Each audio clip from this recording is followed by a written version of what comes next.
Hello. How are you?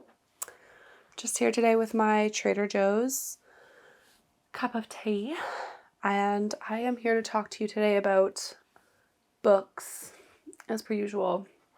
And the books that I'm here to talk to you about are spooky ones or autumnal ones, just whatever really came to my mind when I thought of fall. Now, I like a good disturbing book, not too disturbing though. And I love a good, just kind of like atmospheric, cozy, kind of read that you can curl up with.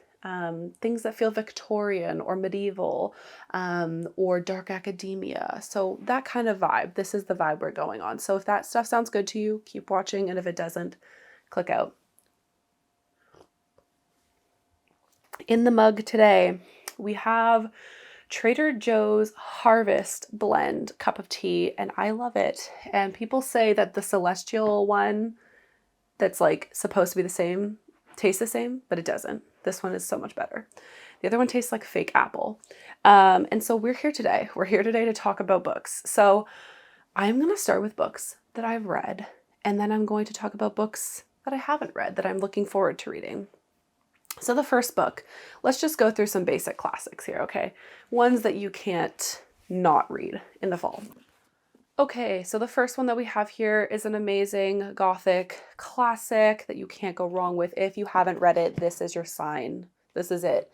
There's actually a beautiful set with Wuthering Heights, so this is Jane Eyre, but I haven't read Wuthering Heights fully yet, surprisingly. But I have read Jane Eyre like 3 times, and it is so good.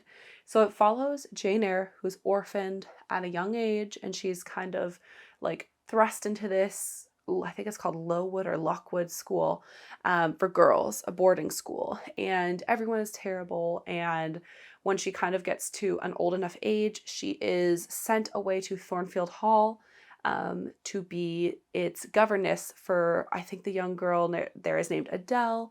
And the master of the house of this massive estate is Mr. Rochester, and it follows a romance of sorts, but it's also creepy and it's gothic and it is atmospheric, and you will love nothing more than to cozy up with a cup of tea and a candle and some chocolate on a rainy day and read this. The writing, when I was rereading this, I just found myself remarking constantly, like, that the writing was just so full.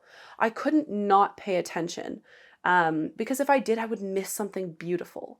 This is just completely saturated with beautiful, beautiful prose. And I mean, I don't know how to describe it other than that. I'm not a literary scholar. I didn't take English in university. I don't know what to say other than the writing in here is freaking fantastic. And it's a pretty beefy book. I mean, this version, this copy, is about 500 pages.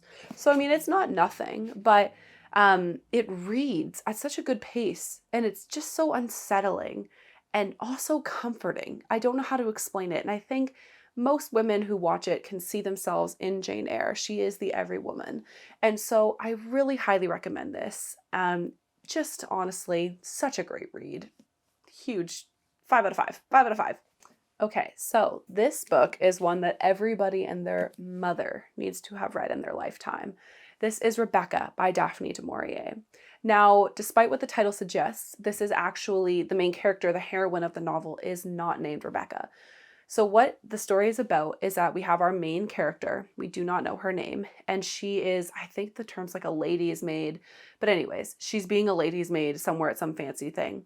And she meets this guy's name is Maxim de Winter. Now he's an older fella, and he has this beautiful, like iconic estate, I think in Cornwall, called Manderley. And they meet, they have a very brief love affair at this resort or whatever, where she's taking care of her, the person who's employed her. And he proposes to her, which is kind of out of the blue. His wife, Rebecca, has been dead for about 8 months, and she had died in a sailing accident. And so she is taken back to Manderley, and it's like every single aspect of Rebecca overshadows her own life. And so she feels completely undermined and extinguished by the memory of this vivacious, lovely woman named Rebecca. And it's unsettling, and it's a bit uncanny when you're, reading it. And there's Mrs. Danvers, who is the I forget like what her official title would be. Let's see, the housekeeper. She is particularly awful to our main character, and so it takes us through this this time in our main character's life when she has met Maxim de Winter and she moves to Manderley, and it's kind of following that. I don't know how long the time span is, like let's say like a year of everything unraveling from that point, because it does unravel. And I think my favorite thing about this novel, it's not, so there's the obvious, there's the atmosphere. I think Daphne du Maurier is the queen of atmosphere. And she has, like, I think a lot of her novels are Cornish, like set in Cornwall. And there is something about that in itself is very autumnal, but it's really not just that. For me, what I love most about this is, if you are a very nostalgic person like myself, I'm very nostalgic. The way that she talks about time and memory and things passing is so stunning. And I found so much recognition in her words. And so I highly recommend this. It's just like Jane Eyre. Just because it's a classic doesn't mean that it's not amazing. Don't miss out on it and go for more obscure things, even though that's totally worth it as well. Just because it's a classic. This is one you should totally pick up, and it'll be well worth your time. Okay, the last like true classic that you need to read, and I've recommended it before, and I'm going to keep recommending it because it's vital, is The Picture of Dorian Gray by Oscar Wilde. This book is so good. So the premise of this is that we have Dorian Gray, and he basically has a portrait painted of himself. And I think it's based off of a Faustian legend. But what happens is that as Dorian Gray goes more and more down a path of immorality, and everything grotesque, greed, and I don't even know. Like, you could name it all. Like, as he goes down this dark path, he stays youthful and beautiful, but the portrait turns ugly and hideous. And it's also uncanny and unsettling and witty as hell. Oscar Wilde is like one of the wittiest, most hilarious writers I've ever read. So while you're unsettled, you will also find truth of the human condition, and you will also find humor. So this is an amazing read. It's a quick read. He manages to really drive a point home without needing to take 500 pages to do it. Now, don't get me wrong, I do love a good, fat boy. I like a big, thick book. I'm not opposed to that. But, this is perfect. It's taut. It's quickly paced, but not too quickly paced. And Lord Henry Wotton is the most hilarious character ever. Let's just flip open to a random tab. Let's just flip right open. No, you don't feel it now. Someday when you are old and wrinkled and ugly, when thought has seared your forehead with its lines, and passion branded your lips with its hideous fires, you will feel it. You will feel it terribly.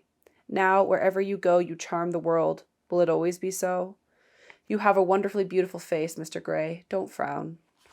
And it goes on, but just so well written. Sometimes you read classics and it's like they're well written, but they're kind of like boring. Like, this is not it. This is not it. You're not going to be able to put it down. So, yep. Okay. Moving on. Okay. Now, these aren't like classics in the sense of like, those are just like top-notch classics, right? These here are what I would call like modern class. Yeah, I think they're modern classics-ish. I don't know. Whatever. Give me some leniency here. I also have a cold. So if I sound like I have a cold or I'm a bit off, that's why. So let's go here. Let's start with Catherine by Anya Seton. This is from the 50s, I believe. When was it from, actually? Also, let's admire this gorgeous copy as well. just like beautiful cloth bound. So this follows Catherine Swynford, who is a real life person. Yeah, 1954. The classic romance novel tells the true story of the love affair that changed history, that of Catherine Swynford and John of Gaunt, Duke of Lancaster, the ancestors of most of the British royal family. Set in the vibrant 14th century of Chaucer and the Black Death, the story features knights fighting in battle, serfs struggling in poverty, and the magnificent Plantagenets. Guys, I'm not British. Edward III, the Black Prince, and Richard II, who ruled despotically over a court rotten with intrigue. Within this era of danger and romance, John of Gaunt, the king's son, falls passionately in love with the already married Catherine. Their well-documented affair and love persists throughout the decades of war, adultery, murder, loneliness, and redemption. This epic novel of conflict, cruelty, and untamable love has become a classic since its first publication in 1954. So this is a romance, but the reason I'm recommending it to you is because it's medieval.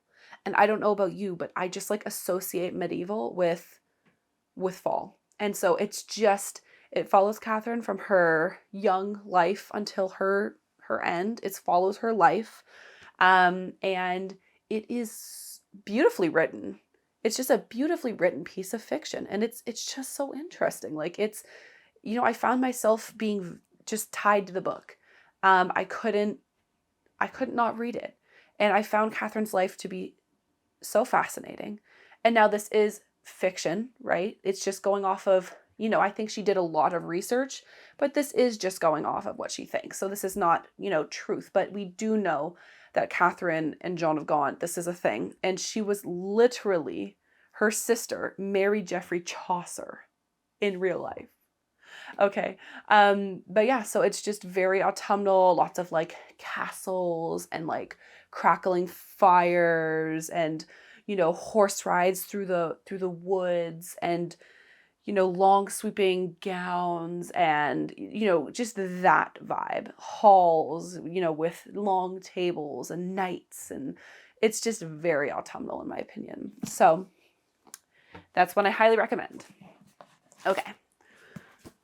The next one. Now this one is also, so this is The Secret History by Donna Tartt. Now I think everybody has recommended this and I'm confirming it. Again, if you haven't read it, this is your sign. This is not one of my favorite books of all time. Like some people say, I have other autumnal favorites, some of the ones I just recommended you, but this is an amazing read that is super worth. And so this book is basically, it's very New England, think trees with all the colors changing in the fall and old academic buildings and that, very much the dark academia vibe. And this is basically about a small group of students in this very elite and prestigious group who are studying under this professor, and they're studying Greek. And this kind of outsider gets accepted into the group, and it is about how things just go horribly awry. Things go wrong, and it's basically chronicling that. What happens from the point when he enters this group up until way later. And it's really interesting. And it's just an amazing character study, human study. I feel like I'm people watching when I'm reading it. The writing style is absolutely fantastic. And I think it's just, the absolute, I think it's like the beacon of the dark academia, of that genre. It's like the book beacon. And so I highly recommend it. Can't recommend it enough. You've gotta go for it. Now, in that same vein, different author, but an author I just recently discovered. I am about 50 pages or less from the ending of this. This is Tana French's In the Woods. Now, I am not normally like a detective novel kind of gal. For me, they kind of usually err on the very predictable side. But I'm getting to the end of this and I can tell you it wasn't predictable. I might have had a couple tendrils, but I did not have the whole story by far. And so this book is, I would say it gives me strong Donna Tartt vibes. Like if you like Donna Tartt, you've got to read this because it has just even though it's like a detective novel, it's set in Ireland. So again, just that's okay, right there we've got a tunnel. Rain is falling a lot in this. So basically, it says on the back of the book, so I'll give it. But if you don't want to know completely everything that happens, because sometimes I don't either, not completely everything that happens. Sorry, that was a weird way to put that. Sometimes I like to go into books knowing just enough to know I'm interested, but I don't want to know like most of what people say, just because I think it can sometimes take away from it. Because I didn't really know I didn't know barely anything, and so I was like, oh. But anyways, so in the 80s, in a small Ireland subdivision, little town, estate, whatever you want to call it, 3 kids go into the woods. 1 is found, and he's alive, and the other 2 are gone, and they're never found. And 20 years later, that same, boy, Rob Ryan, is a detective on the Dublin murder squad and keeps this a secret. And then he is investigating a murder. And so that's all I'm going to say. But you need to read it. I'm going to for sure be checking out all her books. Very much in the vein of, I'd say like, kind of like a little bit better than Gillian Flynn, but like, and like written like Donna Tartt. So it's like, if you like A Little Life, if you like the Secret History by Donna Tartt, if you like Gillian Flynn, you will like this book. And you will probably like the rest of her writings. Now, I haven't read them, but I'm going to definitely be going through them. Yeah, I think so. This book here, A Little Life, Hanya Yanagihara, very dark academia, takes place in, so it follows 4 students. First of all, I'm going to say, if you're particularly sensitive, not even if you're particularly sensitive, if you're sensitive at all, trigger warning for honest to God, everything under the sun. Like, there's literally nothing I wouldn't give a trigger warning for. And I actually, I'm someone who can normally really handle that stuff. And even I put the book down at a certain point and was like, but I finished it, and I'm really glad I did, because it is such a beautiful, beautiful, sad, and tragic story. And it is written so well. It is about 4 friends from college age all the way up until way later in their life.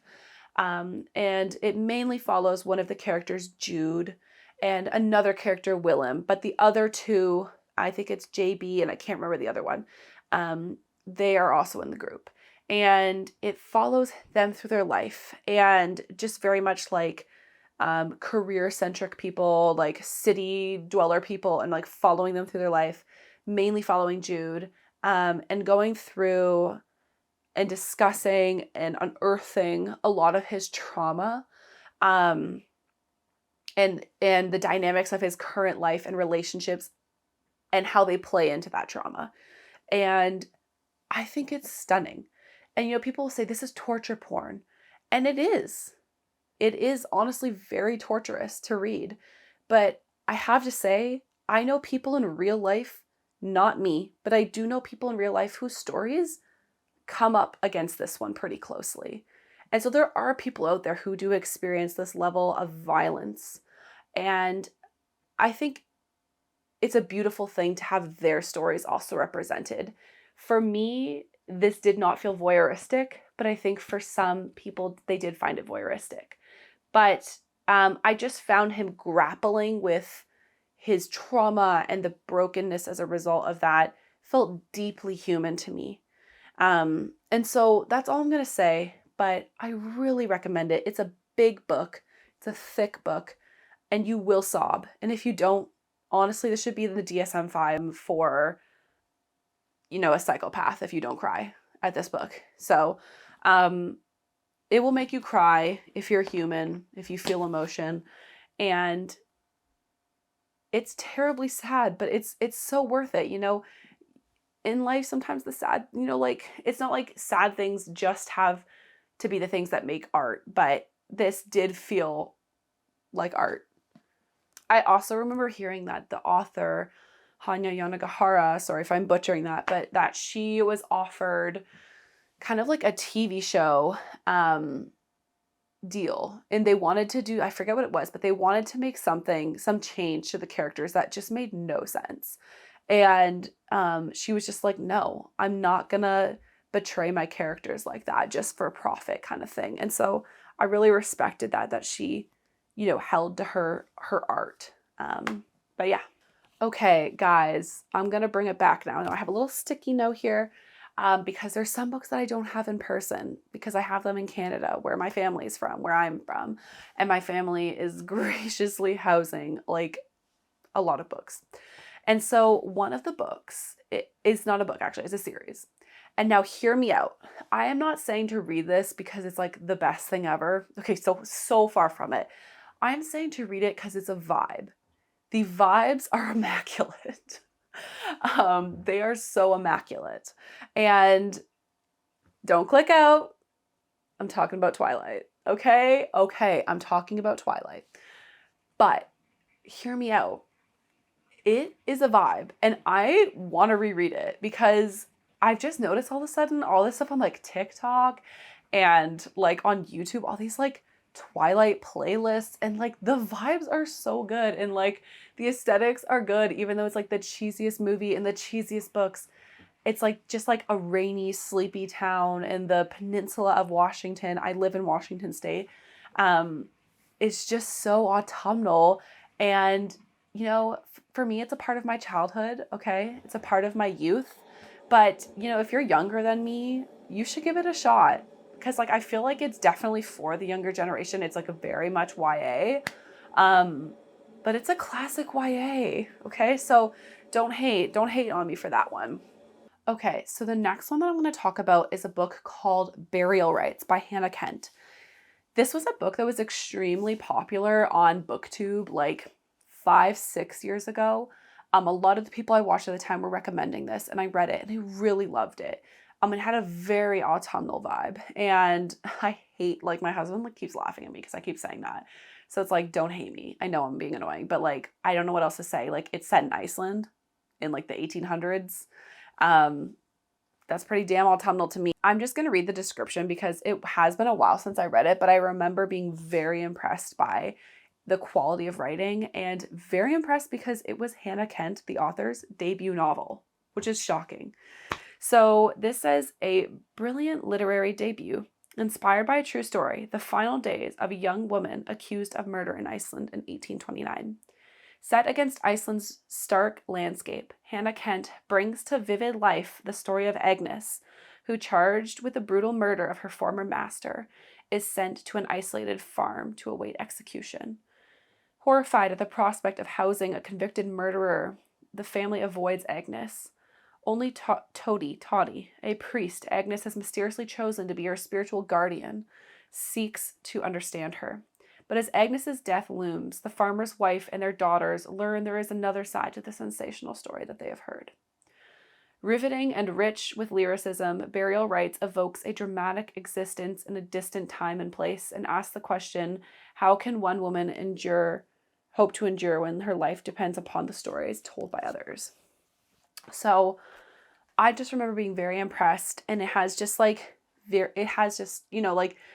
think of like straw and clay, like huts and hovels with like, straw beds and fires crackling, and it's just it reminds me of fall. It's got that vibe, and it's a brilliantly told story. So I highly recommend. So I'm going to name 6 different books. This is the category of good horror, spooky, unsettling, but not anything mind-blowing. It's not going to change your world. It's not going to turn your world upside down. It's not going to make you fall in love with literature. These are just good reads. They're good reads to have with a cup of tea. Oh, by the way, my tea is cold.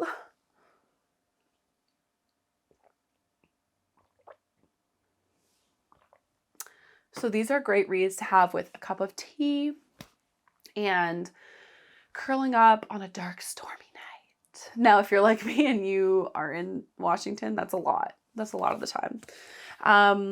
And so this is in this category. So I'm going to do like very brief, like 1-sentence reviews of these. Okay. Before I Go to Sleep, I think it's like AJ Watson or something like that. Unsettling, kind of like a what's happening here. It's about somebody who Her memory is reset every day, and she quickly feels like something is wrong with her life and her husband. Something's not adding up, and it's good. The movie is also good too. Like, again, they're good, they're not great, but they're still worth recommending, and they're still good in their own right. Um, and Gillian Flynn's novels, Gone Girl, Sharp Objects, and Dark Places, they're all great books. They're maybe not, they're like good, great. I haven't read them in a while, so I can't like fully say, but when I remember them like really getting me into reading and being great for a reading slump because they're quick reads, they're fast-paced reads, they're taut, they're not lingering too long, and it's not about the writing is good, it's not great. You know what I mean? It's not poor writing, because I feel like the perfect novel is great plot, great characters, great writing. Okay, so it's got good in all of those. Do you know what I mean? You know? So there's no glaring deficiencies in my opinion. Gone Girl is about a woman who makes herself go missing, and kind of the weird wild ride of like framing her husband. Sharp Objects, I believe, is, I can't quite remember, honestly. Sharp Objects and Dark Places. Dark Places was about a family that was like murdered and the remaining daughter, and kind of always these stories where it's like everything is not what it seems. That's kind of Gillian Flynn. And so I really highly recommend it. Go read, go on, enjoy. And the last is Eleanor Oliphant is completely fine. Again, takes place in England, kind of cozy vibes, but unsettling. Things are not as it seems. It follows Eleanor Oliphant, and she has this really just like bizarre way of looking at the world, and things kind of unravel, and like you don't need to know much more than that. They're all unsettling, they're all uncanny, they all kind of unravel. Things are not as they appear, and I just recommend them. Okay, so they're not like the most glowing reviews in the world, but I'm just being completely real. We're either going to switch books now. Okay, and now we're coming to books that I haven't read yet. These are books that I've recently purchased that are spooky and autumnal, and I'm including them. And yes, I've said take a shot every time I say autumnal, okay? The first is this gorgeous like 80s edition of Haunted Castles by, let's get this to work. Yeah, Haunted Castles by Ray Russell. It is the complete Gothic tales, and it says 3 dramatic novellas and 4 chilling shorter tales from his first complete collection. All 7 stories have never been, okay, anyways, but perhaps the finest example of modern Gothic literature ever written is what Stephen King had to say. And so all I know is that this is just kind of Gothic tales surrounding haunted castles, and I'm so excited. It's not overly long, and I'm so excited. So we'll see how I fare with this. You know, I mean, there's not much to say other than it's about haunted castles. The next here, I didn't just buy this. This is the Tales of Edgar Allan Poe. This is just like a collection of his different short stories. I actually have another edition of this at home, which is like really stunning because all of these here are like little beetles, and it's really just like macabre, and I love it. And so I want to read both, see which stories they chose to keep or exclude for each edition, but I'm so excited. The next book that we have here is Flowers for Algernon by Daniel Keyes. And this says, until he was 32, Brooklyn-born Charlie Gordon, gentle, amiable, oddly engaging, had lived in a kind of mental twilight. He knew that knowledge itself was important, and he had learned to read and write after a fashion. But he also knew that he wasn't nearly so bright as all the people around him. There was even a white mouse named Algernon, who in some ways was brighter than Charlie. But an extraordinary operation had been performed on Algernon. Algernon was now a very special mouse, a downright genius among mice. Suppose Charlie underwent a similar operation. So begins Daniel Keyes' strikingly original first novel. Won by Charlie from the start, the reader follows his great adventure with rapt attention, high hope, a mounting sense of triumph, and yet beneath the surface there is dread. The experiment may be too daring.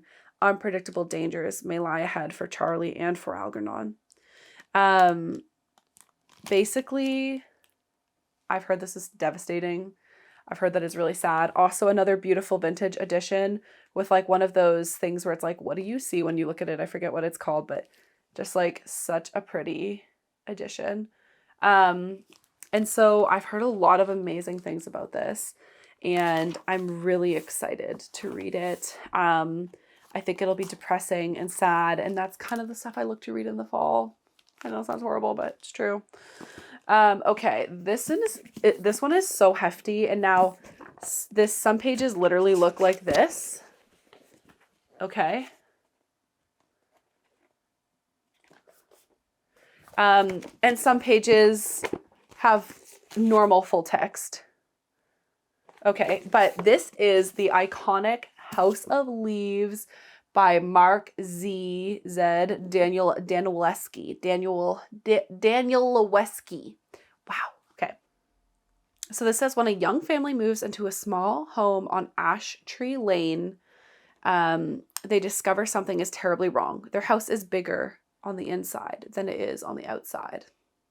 Of course, neither Pulitzer Prize-winning photojournalist Will Navidson nor his companion Karen Green was prepared to face the consequences of that impossibility until the day their two little children wandered off and their voices eerily began to return another story of creature darkness, of an ever-growing abyss behind a closet door, and of that unholy growl which soon would tear through the walls and consume their dreams.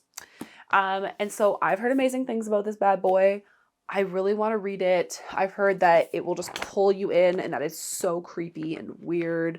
I'm not going to lie, I started reading the first few pages and I was not impressed with the writing style. I don't know how to describe it. It just read like someone from like, when was this published? It just read like late 90s, early 2000s, like how I would describe like a bad boy would try and, copyright 2000. There was one line that just made me cringe. Okay, this is like just I don't know. This isn't a great example, but it's like, it was the end of 96. Nights were cold. I was getting over this woman named Clara English who had told me she wanted to date someone at the top of the food chain. So I demonstrated my unflagging devotion to her memory by immediately developing a heavy crush on the stripper who had the name Thumper tattooed right beneath her G-string, barely an inch from her shaved P-word, or as she liked to call it, the happiest place on earth. Suffice it to say, Lude and I spent the last few hours of the year alone, scouting for new bars, new faces, driving recklessly through the canyons, doing our best to talk the high midnight heavens down with a whole lot of BS. We never did talk them down, Like, just reads almost like a bad detective novel, so I'm really hoping it improves. But I'm excited, and honestly, I feel like I wish I would have kind of vlogged me reading A Little Life. If you are interested in a vlog of me reading through House of Leaves for the first time, let me know and I will probably make it, but I need to have one comment. If I don't, then I'm probably not going to do it. Then we have this book called The Monk by Matthew Gregory Lewis. I have purchased it, but it has not arrived yet. Let me see. So this says, shocking, erotic, and violent, The Monk is a story of Ambrosio, torn between his spiritual vows and the temptations of physical pleasure. His internal battle leads to a obsession and some bad things that I'm not going to say on YouTube. Yet, this book also contains a knowing parody of its own excesses as well as a social comedy. Written when he was only 19. This is what a groundbreaking novel and the Gothic horror literature scene. And so this one is one I'm also very excited to read. So guys, that's going to wrap it up for me today for my, what would you call it? This is going to wrap it up for me for my autumnal spooky fall vibes kind of book. Either you should read them or I'm going to read them. So I think kind of a bit of both, you know what I mean? So I showed you some books that I have read. I showed you some books that I haven't yet read and I am going to read. And please please let me know, have you read any of these? What are your favorites? Some recommendations? Any of that kind of stuff. I'm super open to it and would love to chat with you in the comments. So please like, subscribe, comment. It helps my teeny tiny itty bitty little channel. And yeah, you'll see me here every Thursday at 12.